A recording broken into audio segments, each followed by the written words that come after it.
जय Hind students. Business regulatory framework के exam के बाद अब आप लोगों का कॉर्पोरेट अकाउंटिंग का एग्जाम है, जिसका प्रिपरेशन आप लोगों को बहुत ही अच्छे से करना है। ठीक है, तो एक वीडियो ट्रू और फॉल्स का अपलोड किया गया है और एक थ्योरी भी मैंने आप लोगों को बता दिया। लाइव क्लास के माध्यम से भी मैं आप लोगों को प्रैक्टिकल कैसे सोल्व करना है ये सिखला रहा हूँ। अभी मैं आपको एक बहुत ही महत्वपूर्ण थ्योरी, कंपनियों के एकीकरण से आप क्या समझते हैं, इसके उद्देश्य या हस्तांतरक और हस्तांतरी की पुस्तकों में की जाने वाली आवश्यक जनरल प्रविष्टि को बताएंगे। यह चैप्टर इसलिए बहुत ही महत्वपूर्ण है क्योंकि इनसे एक क्वेश्चन तो होगा ही, चाहे वो प्रैक्टिकल हो चाहे वो थ्योरी हो या दोनों। तो अभी जो इस वीडियो में हम डिस्कस करेंगे, इससे आपको प्रैक्टिकल बनाने में भी बहुत मदद मिलेगा और आप प्रैक्टिकल को सॉल्व कर सकते हैं। तो अभी मैं आप लोगों को डिटेल्स में थ्योरी समझा देता हूं, इसको आप समझ के रखिए। रात में लाइव क्लास के थ्रू हम इसके प्रैक्टिकल को भी सॉल्व करना सिखा दूंगा। सबसे पहले समझिए एकीकरण क्या होता है। तो एकीकरण के नाम से ही स्पष्ट होता है एक करना। तो एक हम किसको करेंगे, तो जो अलग अलग होगा, तो अलग अलग जो होगा उसको हम मिला देंगे, तो इसे कहेंगे जो एकीकरण हो गया। ठीक है, तो एकीकरण से आशय दो या दो से अधिक कंपनियों के मिश्रण से है। दो अलग अलग कंपनियों को अगर एक साथ मिला दिया जाता है और व्यवसाय को कंटिन्यू रखा जाता है तो इसे एकीकरण कहा जाता है। एकीकरण में एक विद्यमान कंपनी दूसरे कंपनी का व्यवसाय करके मिला लेती है, एक कंपनी दूसरे कंपनी को क्रय करके मिला लेती है, या दोनों कंपनी को क्रय करके एक नया कंपनी ही बना दिया जाता है। आप लोग देखे होंगे ही अभी वर्तमान में हीरो कंपनी है मोटरसाइकिल का और होंडा कंपनी है मोटरसाइकिल का। ठीक है, तो अभी ये दोनों अलग अलग काम कर रही है, लेकिन पहले हीरो होंडा नाम का एक मोटरसाइकिल आता था, हीरो होंडा, तो उस समय ये दोनों एक साथ था। ठीक है, और बाद में ये दोनों क्या हो गया, अलग अलग होकर व्यवसाय करना प्रारंभ कर दिया। तो ये एकीकरण नहीं हुआ, दोनों अलग हो गया। ठीक है, और एक उदाहरण देता हूं, पहले आता था वोडाफोन का सिम और आइडिया का सिम। ठीक है, इन दोनों कंपनी को मिला के एक नया कंपनी बना दिया गया जिनका नाम रखा गया वोडा आइडिया। ठीक है, तो वोडाफोन और आइडिया दोनों अलग अलग कंपनी थी, दोनों अलग अलग अपना बिजनेस कर रही थी, लेकिन दोनों कंपनी को मिला के एक नया कंपनी बना दिया गया, वोडा आइडिया, VI के नाम से जाना जाता है। इन्हें बोला जाता है एकीकरण। तो मैं उम्मीद करता हूं जो आप लोग एकीकरण समझ गए होंगे। अगर आपको कोई डाउट होता है तो आप कमेंट में बताइए, मैं उस डाउट को क्लियर कर दूंगा।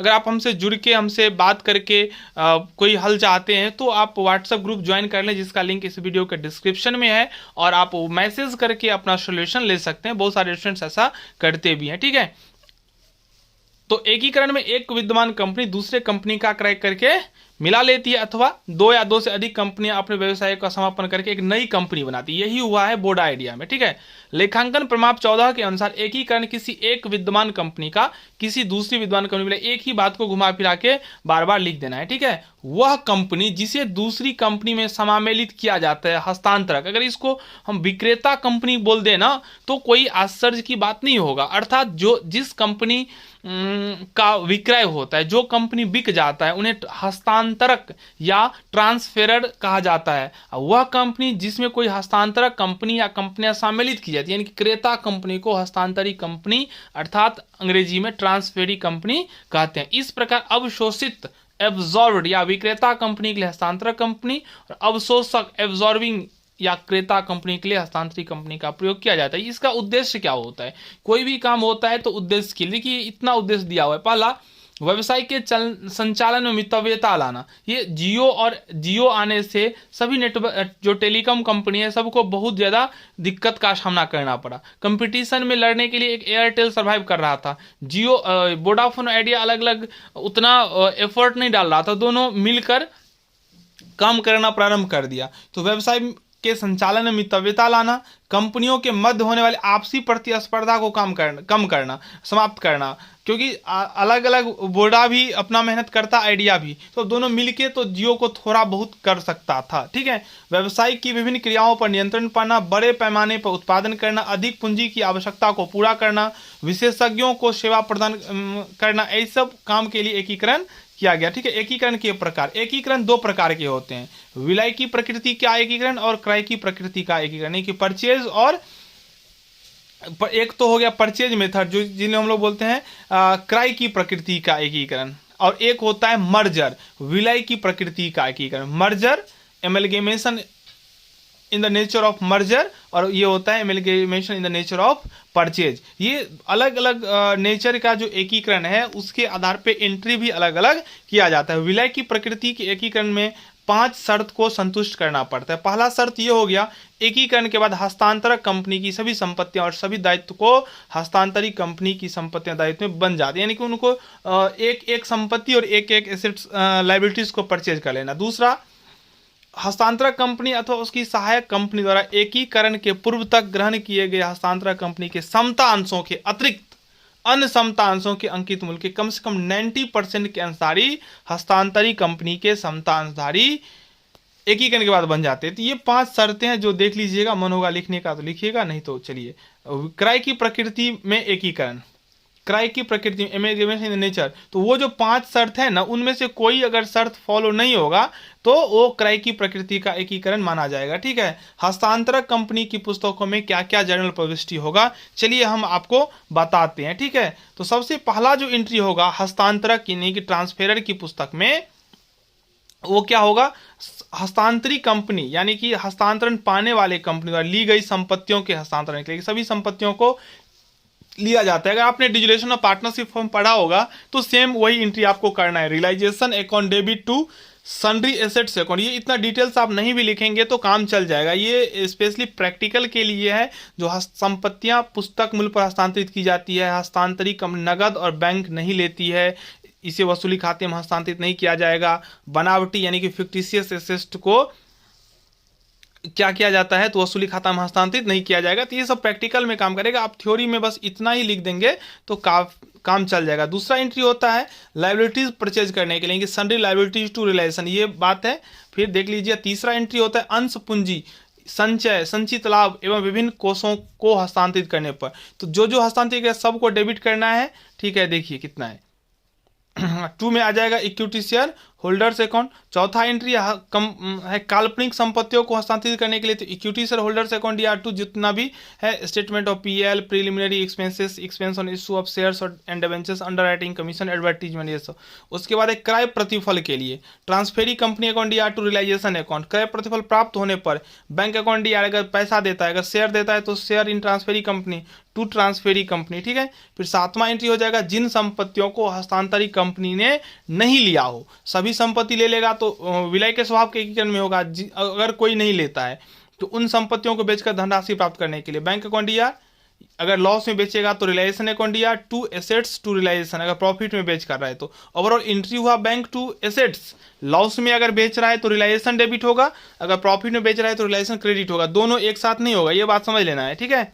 चलिए 8वां प्रश्न एंट्री होगा अलिखित संपत्तियों के बेचने पर बैंक टू रियलाइजेशन। चलिए 9th जो है जिन दायित्वों को कंपनी ने नहीं लिया है, तो वही बात है रियलाइजेशन टू बैंक, अगर प्रॉफिट होगा या लॉस होगा ये देख लेना है। ठीक है। अगर एक्सेस पेमेंट करेंगे तो लॉस होगा, रियलाइजेशन डेबिट हो जाएगा। कम पेमेंट करेंगे तो प्रॉफिट होगा, क्रेडिट करना है। समापन व्यय के लिए जब इसका भुगतान हस्तांतरण कंपनी द्वारा किया जाए तो जो समापक होता है यानी कि रियलाइजेशन एक्सपेंस होता है उसके लिए रियलाइजेशन टू बैंक। 11वां एंट्री समापन व्यय के लिए जब इसका भुगतान हस्तांतरित कंपनी द्वारा किया जाए तो ट्रांसफेरी कंपनी टू बैंक। ठीक है। और अमाउंट रियलाइज के लिए बैंक टू ट्रांसफेरी कंपनी। वसूली पर लाभ होने पर रियलाइजेशन अकाउंट या to equity share holder account.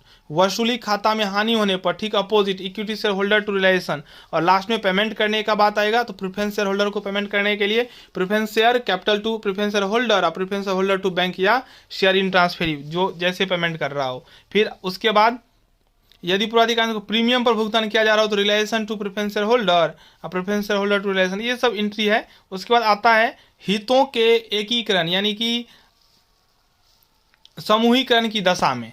किसके पुस्तक में एंट्री, तो ट्रांसफेरी की कंपनी में। कौन कौन, पहला एंट्री होता है क्रय प्रतिफल के लिए जिसका एंट्री होता है बिजनेस परचेज अकाउंट या to liquidator of transferee company, पहला एंट्री। दूसरा संपत्ति और दायित्व को लेने के लिए, तो देखिए इसमें क्या करना है, सन्ड्री एसेट्स लिखना है डेबिट, एक लाइन छोड़ देना है। फिर आपको लिखना है sundry liabilities, business purchase, purchase consideration होगा। फिर पीएल और वेरियस रिजर्व, ये बैलेंसिंग फिगर में जनरल रिजर्व आएगा। अगर सीआर में कम होगा, डीआर अधिक हो जाएगा तब जनरल रिजर्व यहाँ बैलेंसिंग फिगर में आएगा। लेकिन अगर ठीक इसके क्रेडिट अधिक होगा तो डेबिट साइड में जनरल रिजर्व आ जाएगा, इसलिए मैंने एक लाइन छोड़ने के लिए बोला था। फिर क्रय प्रतिफल का भुगतान करने के लिए तो हो जाएगा liquidator of the transferee company account DR, to equity share capital, to preference share capital, to bank, ये पेमेंट करने के लिए है। और लास्ट में एक और एंट्री होगा, ठीक है, वो ऋण पत्र को परिवर्तन करने के लिए डिवेंचर ऑफ ट्रांसफेरर कंपनी को DR to debentures of transferee company, ठीक है।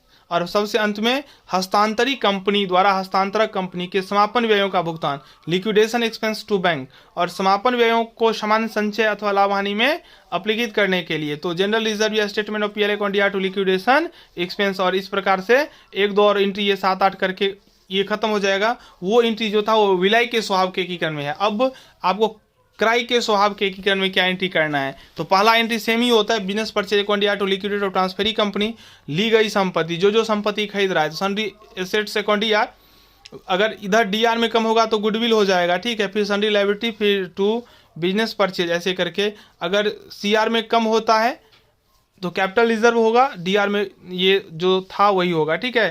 क्रय प्रतिफल का भुगतान करने के लिए लिक्विडेट और transferee company account DR, discount on issue of share और डिवेंचर्स डीआर, फिर to share capital, to security premium, debenture bank, जो भी हो उसके बाद ये 2 एंट्री करके ये एंट्री खत्म हो जाएगा, ठीक है। तो इस सभी को एक बार देख लें, थ्योरी में पूछेगा तो आप इतना लिख सकते हैं और प्रैक्टिकल भी इसके थ्रू आप बना सकते हैं। तो लगातार पढ़िए, जो दिक्कत होता है आपको हमें बताइए, उसका सोल्यूशन मिलेगा। यह क्लास लगातार चलता रहेगा। आपको अच्छा लगता है तो जरूर लाइक करें और सब्सक्राइब करें। धन्यवाद।